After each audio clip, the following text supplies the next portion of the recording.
Hi, I'm Danny Boyd, and I confess, I cry at the coronation of Aragorn, of Elisar, King of Gondor, at the end of The Return of the King. I don't think I'm alone. I think you probably know exactly the moment I'm referring to.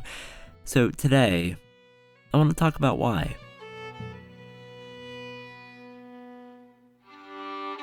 To understand the impact of any scene is to understand its context. A few weeks ago, I piloted this segment by looking at A Knight's Tale, a movie I shamelessly love to death, and whose final act undams me like an absolute river. What was very special about that film, though, as many of you pointed out, was the way in which our emotional response to it isn't triggered by anything sad, but by good, positive things. Victories, reunions, acts of selflessness. Sir William. Or, on a most fundamental level, by great emotional setup and payoff. Now come the days of the king. Aragorn's coronation is the ultimate conclusion to a character journey, from self-exiled ranger 'tis the lay of Luthien, to a man who accepts his destiny. To rise above the height of all your fathers since the days of Elendil. So, to fully revel in the impact of Aragorn's finale, we need to first set it up properly, and that means chronicling Aragorn's journey across the trilogy, to highlight the key moments that define him as a character, beginning with the Fellowship of the Ring.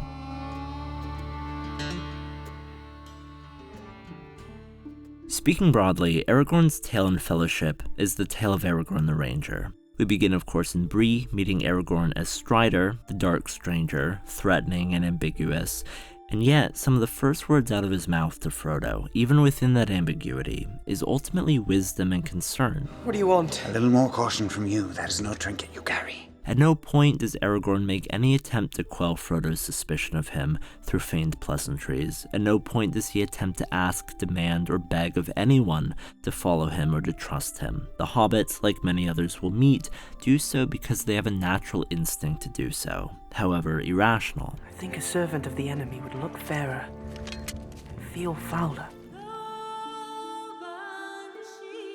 It's not long, however, before Aragorn's coarse veil is pierced entirely, and any ambiguity of his nature relinquished as we hear him sing sorrowfully the ballad of Beren and Luthien, the analogue to his own love story with Arwen.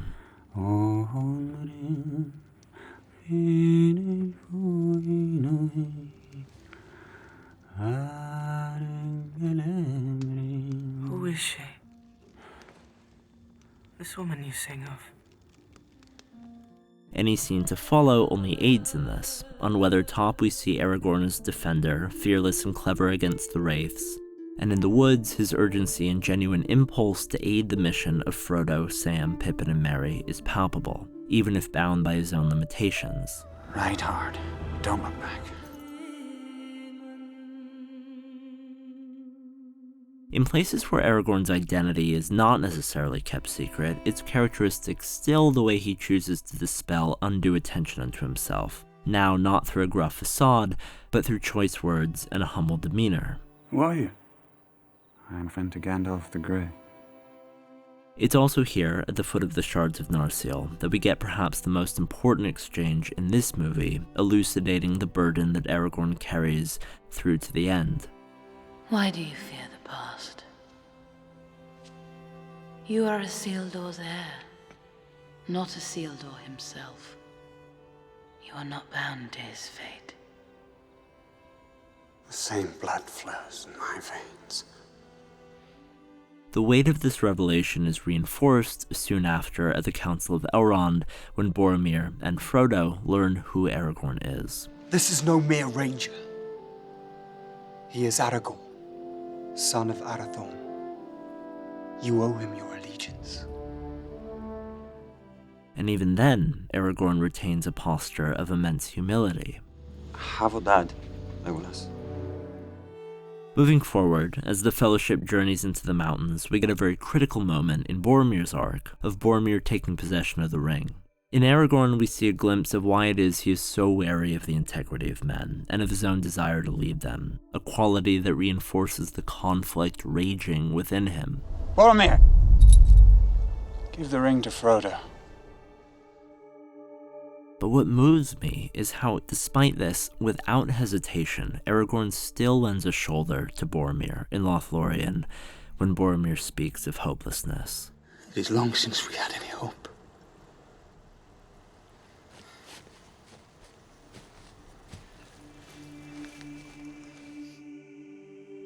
Aragorn is constantly reconciling his own heart and mind.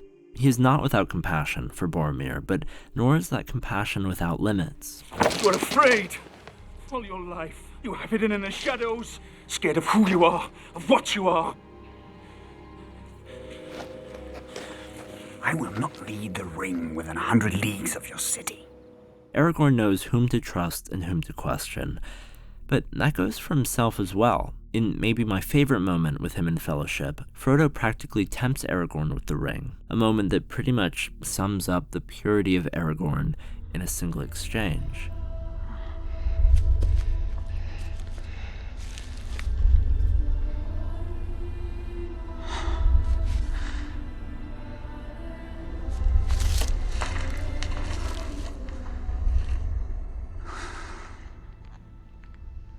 I would have gone with you to the end.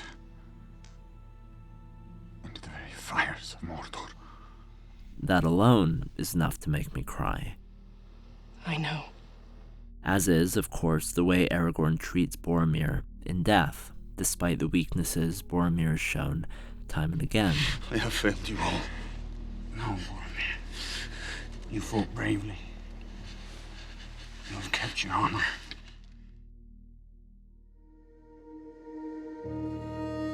But if Fellowship tells the tale of Aragorn the Ranger, then The Two Towers is the tale of Aragorn the Warrior, the Soldier. There are a number of key insights into Aragorn's character here. There's the way, in council with King Theoden, Aragorn will freely speak his mind, but will decidedly take his place beneath the king, aware that a battle of authority won't convince anybody of anything. When last I looked, Theoden, not Aragorn, was king of Rohan. There's Aragorn's argument with Legolas on the eve of battle, when he responds passionately and common in front of everybody who's about to put their life on the line. Natha Dagathair. Then I shall die as one of them. And of course, there's the moment with the boy Haleth, forcefully conscripted to fight. This is a good sword. Haleth, son of Hama. An isolated instance that symbolizes what Aragorn does best. There is always hope. Meet others at their station to provide hope and courage in times when they need it most. But to me, there's one little arc in this movie that says everything, and it begins here, in the stables, when Aragorn calms the mad horse Brago with soft speech, not by restraining him, imposing his will on him, as others have done, as most men would do, but by the very opposite.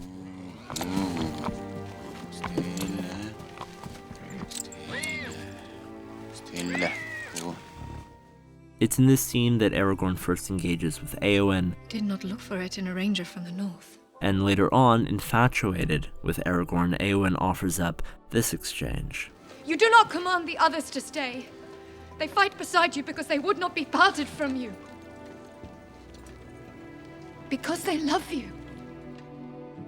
In it, she reinforces a previous point, that again, Aragorn does not beg, buy, or demand respect or loyalty from anyone. He is a natural leader, and people are instinctively drawn to him out of love and instinct. Men, elves, dwarves, hobbits, creatures of all kinds.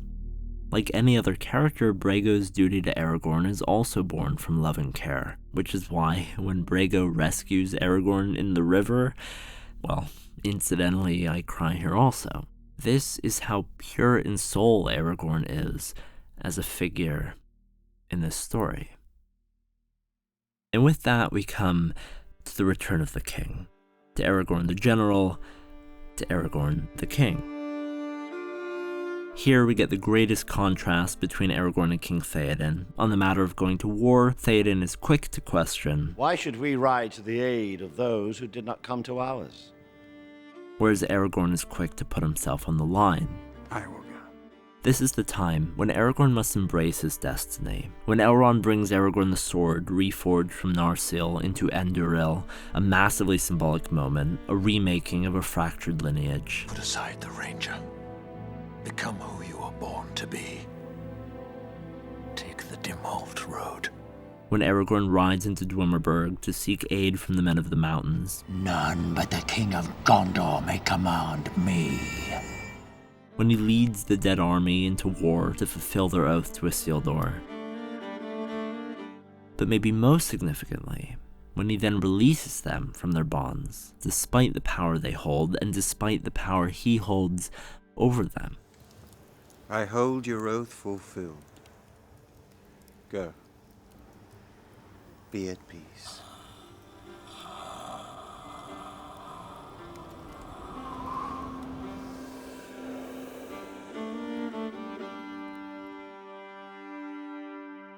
And then, in a selfless and very dangerous act to divert Sauron's attention away from Frodo and Sam on their path to Mordor, Aragorn makes the decision to reveal himself to Sauron through the Palantir as the heir to Gondor, fully locking in his destiny that he has been evading for years. Long have you hunted me. Long have I eluded you. This all, of course, culminates in Aragorn's pre-war speech, leading an army not as a ranger, a soldier, but as a captain. An hour of wolves and shattered shields when the age of men comes crashing down. But it is not this day. This day we fight! Even when faced with the certainty of death, Aragorn does this. Even when there is little hope and he has no reason beyond instinct to believe that Frodo is not already perished, still, Aragorn does this. For Frodo. Aragorn is the reason Frodo and Sam make it across Mordor alive, and Sam and Frodo are the reason Middle-earth is saved. And all of that, now, brings me back to the end, to where I cry. It isn't Aragorn becoming king that does it. It isn't that he has embraced his destiny or that he has put aside the mask of the ranger, the sword of the soldier. It isn't even his journey or his arc or any way that he's changed that brings tears to my eyes. It's that in 5 simple words, despite his station, despite his power, his privilege, he proves, by his very nature, he hasn't changed at all. My friends.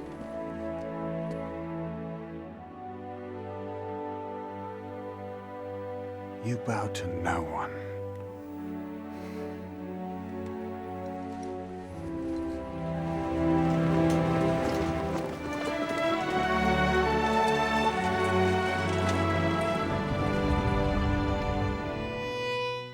The purity of Aragorn as a character is a fixture. He has many sides and many layers, but no matter how he chooses to present himself, no matter what he chooses to call himself, his servitude, his incorruptible desire to put himself at the level of others whom he loves and respects and owes his allegiance to, that is a constant of Aragorn. There are many scenes across The Lord of the Rings that make me weep. I can make 7 videos on the Return of the King alone, but it is for this moment, this character, that today, and any day, I cry. I'm Danny Boyd, and that is my confession.